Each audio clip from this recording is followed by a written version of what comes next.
నీ పేరేంది? సార్ నా పేరు వికాస్. నీ వయసు ఎంత? సార్ నాది 12 సార్. మీ నాయన పేరు? లచ్చిరామ్ సార్. లచ్చిరామ్. మీ నాయన ఏం చేస్తుంది? సార్ మా నాన్న 2 కిడ్నీలు ఫెయిల్ అయినాయి సార్. మీ నాయనది కిడ్నీ ఫెయిల్ అయినాయి సార్. ఎన్ని సంవత్సరాలు అయింది? సార్ 2 సంవత్సరాలు. ఎక్కడ ఉన్నాడు మీ నాయన? ఇంటి కదా సార్. అంతకుముందు మీ నాయన ఏం చేస్తాడు? సార్ మా నాన్న దుబాయ్ పోయి అంటే సార్ మేము అప్పు ఉండే సార్. అప్పు ఉంటే మా నాన్న కల్లి వెళ్ళిపోయిండే సార్ దుబాయ్ లో. అయితే బరువు పని చేసిండు సార్. దాంతో వచ్చేసాడు. మీ ఏ తాండం ఇది? సార్ మాది నౌకదండ సార్. ఇక్కడ ఇది ఏ నియోజకవర్గం? ఎల్లారెడ్డి సార్. ఎల్లారెడ్డి. కామారెడ్డి జిల్లా ఎల్లారెడ్డి. మండలమేమో గాంధారి సార్. మండలం గాంధారి. వ్యవసాయ భూమి ఉందా మీకు? లేదు సార్. తాండలలో ఉండాలి కదా, మీకు ఉంటుంది కదా భూమి. అంటే సార్ మా తాతయ్య అమ్ముకున్నాడు సార్. మీ తాత వ్యవసాయం చేసిండ? మీ తాత కాదు సార్, అమ్ముకున్నాడు సార్ భూమి. అంతకుముందు వ్యవసాయం చేసిండు? అంతకుముందు చేసినట్టే కదా. అవును సార్, చేసిండు సార్. ఎందుకు అమ్మిండు? మాకు అత్తమ్మ మంచి అమ్ముకున్నాడు. అత్తమామ కుటుంబం కోసం చేసేది. అంటే మీ రైతు కుటుంబమే కదా. సరే, మరి నీకు ఈ పాట ఎట్లా ఇప్పుడు పాడిన రైతు మీద వాడినావు కదా, వ్యవసాయం మీద, ఈ పాట ఇట్లా వాడాలని నీకు ఎందుకు వచ్చింది ఆలోచన? ఎట్లా వచ్చింది? సార్ నాకు కళాశ్రీ భిక్షునాయక్ పాడిపించింది సార్. ఎవరు? భిక్షునాయక్ సార్. భిక్షునాయక్ ఆయన పేరు కళాశ్రీ భిక్షునాయక్. భిక్షునాయక్. ఈ పాట అతను పాడిపించిండు? యూట్యూబ్ లో పాడిపించి. ఎక్కడ ఉంటాడు కళాశాల? హైదరాబాద్ లో ఉంటాడా? ఎట్లా కలిసిండు ఆయన నీకు? ఇదంతా ఫోన్ లో సార్. మేము నంబర్ అడిగితే ఇచ్చిర్రు సార్. అయితే ఫోన్ లో చూసి ఫోన్ చేసి అన్ని చెప్పుకున్నాం సార్. నాకు పాటలు పాడిపోయిందంటే సరే అని పాడిపించారు సార్. నీకు పాట పాడాలని ఎందుకు వచ్చింది ఇట్లా? సార్ నాకు పాటలు అంటే నాకు మస్తు ఇష్టం సార్. అంటే నీకు చిన్నగా ఉన్న పుట్టుకల్లో వచ్చింది దానికి? మొదటి నుంచి ఉంది నీకు ఇష్టం? అంటే ఇప్పుడు పాట ఎట్లా విని తెలుసుకుంటావా? ఇప్పుడు పాడిన రైతు మీద వాడిన పంట ఈ పాట దీనికి అంటే నువ్వు అనుకున్నదా అతను చెప్పింది నువ్వు అతను అల్లి పాట రాసి ఇచ్చింది ఇట్లా? ఇది ఎట్లా జరిగింది?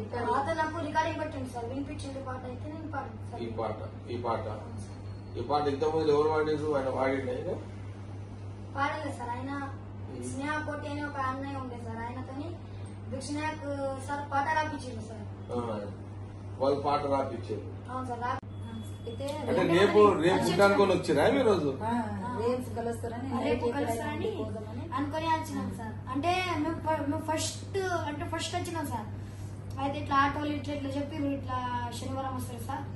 ఇట్లా సార్ శనివారం వస్తారంటే అని చెప్పి మళ్ళీ శనివారం వచ్చినాం. నేను మా తాతయ్య, అమ్మమ్మ, పెద్దమ్మ, పెద్దనాన్న మేమందరం కలిసి వచ్చినాం. అయితే అప్పుడు మీరు లేరు. అయితే ఇప్పుడు వచ్చినాం సార్. రేపు కలవడానికి ఇవాళ వచ్చినాం. రేపు శనివారం భజన పనిచేస్తుందా ఇప్పుడైతే? అంటే ఇప్పుడు కామారెడ్డి దాకా పోయింది కదా. చాలా దేశం మొత్తం ఉంది సార్ శనివారం భజన. రాత్రి గుళ్ళేనే వండుకుంటారా? 6 ఇప్పుడు వెళ్ళిపోతారు. అక్కడ జనరల్ ఇంతకుముందు వచ్చినప్పుడు గుళ్ళనే ఉన్నారట, రామందిలో ఉన్నారు. అక్కడ కూడా ఉంది సార్. అక్కడ గుడి దగ్గర ఉన్నాం సార్ ఒకరోజు. శనివారం రామనగర్ రామందిర్ భజన పనిచేస్తుంది. అయితే ఇప్పుడు ఏం అడుగుతామని వచ్చిన సార్ నేను ఆర్థిక సహాయం సార్. ఏది అప్పు కట్టడానికి? ఎంత అప్పు కట్టడానికి? సార్ 6 లక్షలు సార్. 6 లక్షలు ఇంకా వడ్డీతోనే కట్టాలా సార్? వడ్డీ ఎంత సార్? వడ్డీ అంటే 6 లక్షలు వస్తుందా ఇప్పుడు? ఇది లేదు, వడ్డీ కనుక్కోవాలి 6 లక్షలు. వడ్డీ అంటే 3 రూపాయలు అంటే లేదు, వడ్డీ కలుపుకొని 6 లక్షలు, వడ్డీ లేకుండా 6 లక్షలు. అది చెప్పు. వడ్డీ లేకుండానే 6 లక్షలు అంటే ఫస్ట్ వాళ్ళు 6 లక్షలు ఇచ్చేసి వడ్డీతోనే ఇచ్చారు. మీరు 3 రూపాయలతో వడ్డీ కట్టాలని వడ్డీ కట్టకంటే ముందే వాళ్ళు 6 లక్షలు ఇచ్చారు. నెలకు వడ్డీ కట్టాలి అని చెప్పి. నెలకు ఎంత కడుతుంది వడ్డీ? ఎంత కడుతున్నారు? నెలకి ఎంత కడుతున్నావు?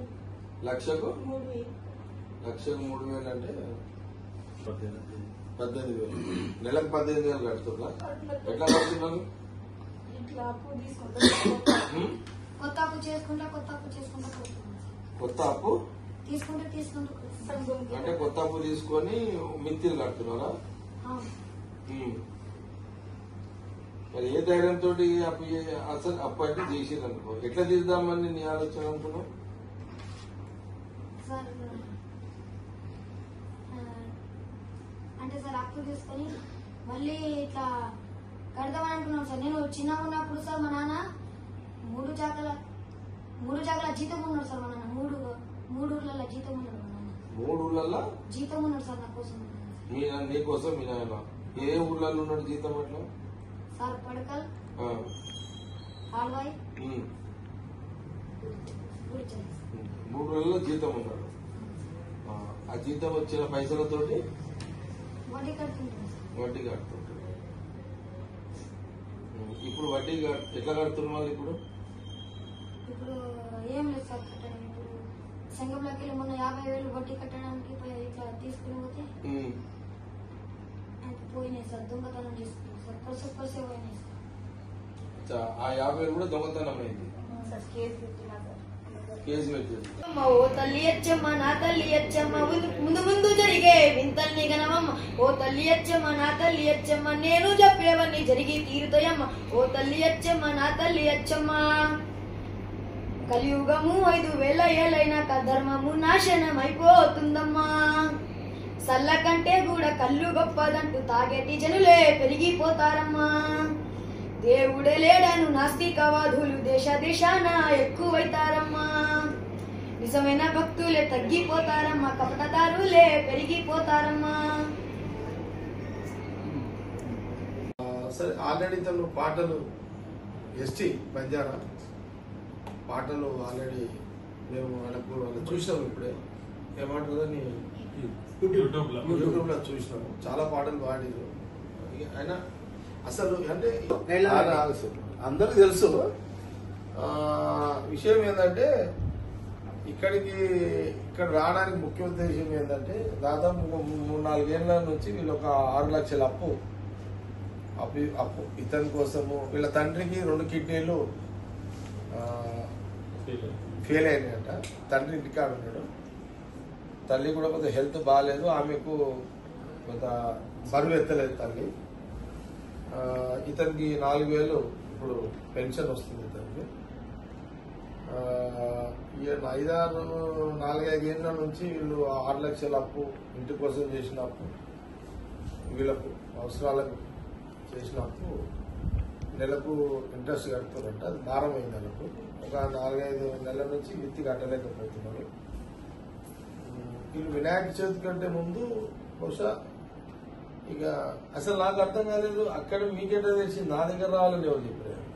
అది నాకు అర్థం. అది చెప్పు ముందు వికాస్. నా దగ్గర రావాలని నీకేం అనిపించింది? ఏమని విన్నావు? ఇట్లా మీరు అడ్రస్ చెప్పారు సంగారెడ్డి రామ్నగర్ అని చెప్పినైతే వచ్చింది సార్. నేను ఇస్తానా నీకెట్లా తెలుసు? అల్లు కూడా విన్నావు, అది కూడా విన్నావు. అది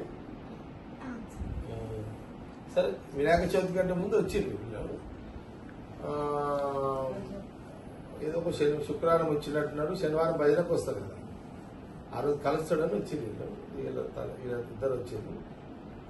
సరే, వినాయక చవితి కంటే ముందు 2-3 డేస్ నేను రాలేదు. శనివారం కూడా భజనకు రాలేదు. ఆ శనివారం ఎందుకు బిజీ ఉంటే రాలేదు. ఇక 22 రోజులు ఉండి ఒక రోజు గుళ్ళేవాడుకూర అంటే ఒక రోజు ఇంకో గుళ్ళేవాడుకుని వెళ్ళిపోయారు వీళ్ళు. రేపు శనివారం కదా, ఎట్లా రేపు వస్తారు కదా, ఈ రోజు వచ్చారు వాళ్ళు. అయితే నేను సండే రోజు ఇటే వస్తున్నా కదా. ఇక ఇప్పుడు అటు పోతలేను కదా. ఇప్పుడు ప్రెస్ మీట్లు లేవు, రాజకీయాలు చర్చ లేదు. ప్రెస్ మీట్లు బంద్ చేసినా ఇప్పుడు మనం కొన్ని రోజులు రాజకీయాలు ప్రెస్ మీట్లు అన్ని కొంత దూరం ఉంటున్నాం కదా. అటు మన పెద్ద మన అవసరం కూడా లేదు. ఇప్పుడు అర్జెంట్ గా ప్రెస్ మీట్లు పెట్టి ఇప్పుడు చేసింది కూడా ఏం లేదు. ఇక సంగారెడ్డి రివ్యూలు, మంజరా వాటరు, ఆ పనులు ఈ పనులు ఇక నడుస్తుంది కదా. ఇటే వస్తున్నా కదా, సరే శనివారం భజనకి ఎట్లా వస్తా, రేపు భజనకి ఎట్లా వస్తా కదా అని ఇతను వచ్చి ఉంటాడు. ఇతని ఉద్దేశం ఏంటంటే 6 లక్షల అప్పు ఉన్నది, ఆయన ఇంత అడగాలని 6 లక్షలు అడగాలని రాలేడు కానీ అంతే కదా, ఇక ఎట్లా అడుగుతాడు, ఈయన కూడా అడగలేడు కదా, అంతేనా.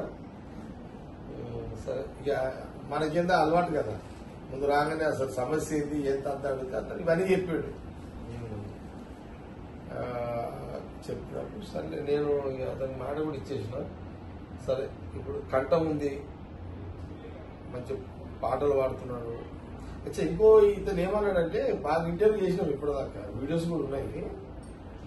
నువ్వు ఏంది నీ ఆలోచన ఏంటంటే, ఇప్పుడు ఈ 6 లక్షల అప్పు ఆ మిత్తితోటి అటు ఇటు కలుపుకుంటూ 7 లక్షలు ఇది క్లియర్ చేసుకుని మళ్ళీ అప్పు చేయము అని అన్నాడు, అంతేనా. మళ్ళీ అప్పు చేయను అని తన మాట. తర్వాత పాటలు పాడి ఆ సంపాదనతోటి తల్లిని తండ్రిని పోషించుకుంటా. తర్వాత చదువుతూ కలెక్టర్ అయి తల్లిదండ్రులను చూసుకుంటా పెంచుకుంటా. అది అతని లైన్, అంతేనా. అతని గోల్, అది ఇది అతని గోల్. కలెక్టర్ కావాలనేది అతని గోల్. అది మన అలవాటు ఏంటంటే, ఎవరైనా వచ్చి అడిగితే ఇక ఏదో మొక్కుబడిగా ఏదో మనం ఏదో 50 చేతులు పెట్టి 1 లక్ష చేతి పొడి అన్నాం కదా, ఇస్తే సమస్య పరిష్కారం చేయాలి. మన లైన్ ఎప్పుడు గట్లే ఉంటుంది. నేను ఒక లైన్ తీసుకుని ఏంటంటే, నేను చెప్పిన ఇక 6 లక్షలు అప్పు కట్టుకో, ఆ పైసలు అరేంజ్ చేస్తా, ఆ 1 లక్ష కూడా ఇంట్రెస్ట్ ఇస్తా, 7 లక్షలు ఇస్తా, తీసుకుపోయి చేసుకో, ఇంకో 50,000 ఎక్స్ట్రా ఇస్తా. ఎందుకు ఇస్తా చెప్పాలా, విన్నావా వికాస్. 6 లక్షలు అప్పు కట్టుకో, ఇస్తున్నా, ఇంకో 1 లక్ష ఎక్స్ట్రా ఇస్తున్నా, మిత్తులు కట్టేసేయి. ఇంకా 50,000 ఎందుకు ఇస్తున్నా అంటే, నువ్వు ఏదో దీక్ష అన్నావు కదా, ఏం దీక్ష, శివుంది భోజనం పెడతా, దానికి ఒక 50,000 ఎక్స్ట్రా ఇస్తున్నా, సరేనా. నువ్వు మళ్ళీ దానికి 50,000 మళ్ళీ ఏమన్నా అడగాల్సిన అవసరం లేకుండా అప్పు పోతుంది, ఇంట్రెస్ట్ 1 లక్ష పోతుంది. శివదేవుడు ఆయన హనుమాన్ దేవుని దగ్గర నైవేద్యం పెట్టి 10 మంది భోజనం చేపిస్తావు, అంతే కదా నీ లైన్. గా ఆ 50,000 కూడా ఇస్తున్నా నీకు, 7.5 లక్షలు ఇస్తున్నా.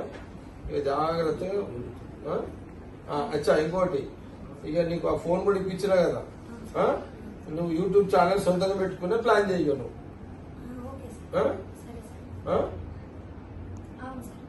ఇక ఇప్పటికైతే ఫోన్ తోటి నడిపి ఆ యూట్యూబ్ ఛానల్ ఎట్లా ఏంది అనేది నువ్వు మళ్ళీ ఒకసారి కావాలంటే మా రాజేంద్ర నువ్వు సపోర్ట్ చేయి. ఈ బాబుకి యూట్యూబ్ సొంతంగా ఎట్లా చేసుకోవాలి ఏంది అక్కడ ఆయన కోసం ఏదన్నా ఉంటే చూడు, దానికి సపోర్ట్ ఇస్తాం. తాను యూట్యూబ్ సెట్ చేసుకోవడానికి కూడా సపోర్ట్ ఇస్తాము ఫైనాన్షియల్ గా. నువ్వు ఫీడ్బ్యాక్ చేసి అతనికి కొంత కరెక్ట్ గా మళ్ళీ అతని చేతులకి పోకుండా ఆయన వాడిన పాటలు జనాలు కనెక్ట్ అవుతారు. ఆల్రెడీ ఏం కదా, ఒక్కొక్క దానికి ఎంతమంది చూస్తున్నారు, ఒక పాటకి ఇతనికి 15 లక్షల మంది చూస్తున్నారు. కాబట్టి అట్లా కొంత అతను మెల్లగా డెవలప్ చేసుకుంటాడు. ఇక అట్లా కొంత ఆయనకు అయితే ఇది అతని లైన్ కి మన వంతు సహకారం, అంతే కదా బాబు. అదే 7.5 లక్షలు ఏంటి ఒకటేసారి చేసి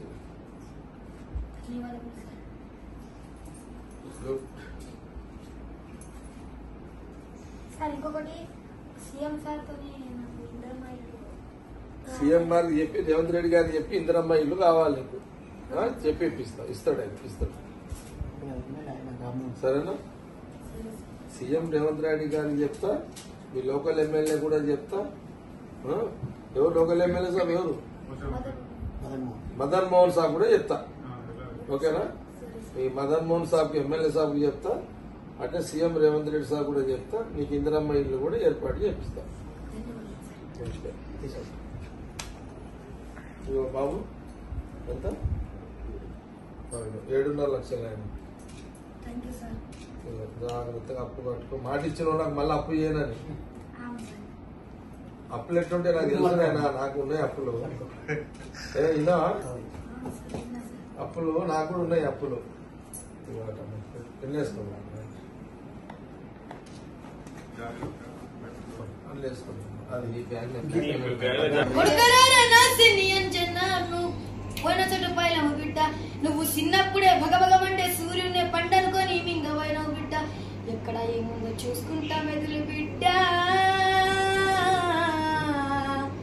నా కొడుక అంజన్న పోయిరారా సిన్ని తండ్రి అలంకకు, పైలంగా పోయిరారా అంజన్న, రాముణ్ణి కలుసుకొని నా కొడుక నిండు దీవెనలు పొందిపోరా అంజన్న.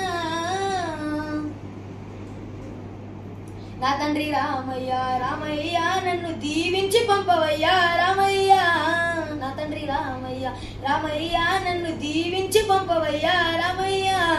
ఎడవబోకు తుడవబోకు నా రాముడా, నేను ఎట్లనైనా తెస్తా తండ్రి సీత జాడా. ఎడవబోకు తుడవబోకు నా రాముడా, నేను ఎట్లనైనా తెస్తా తండ్రి సీత జాడా.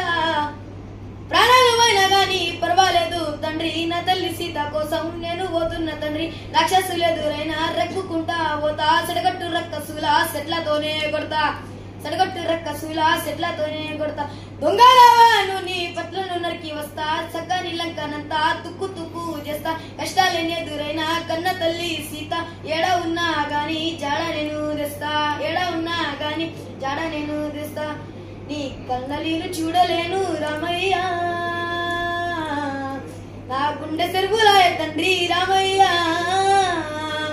దీవెనర్తి పెట్టవయ్యా రామయ్య, నేను వెళ్ళిపోదా లంక నగరం రామయ్య. నీ పేరు తలుసుకుంటే చాలు రామయ్య, తలుసుకుంటే దయ్య తండ్రి రామయ్య.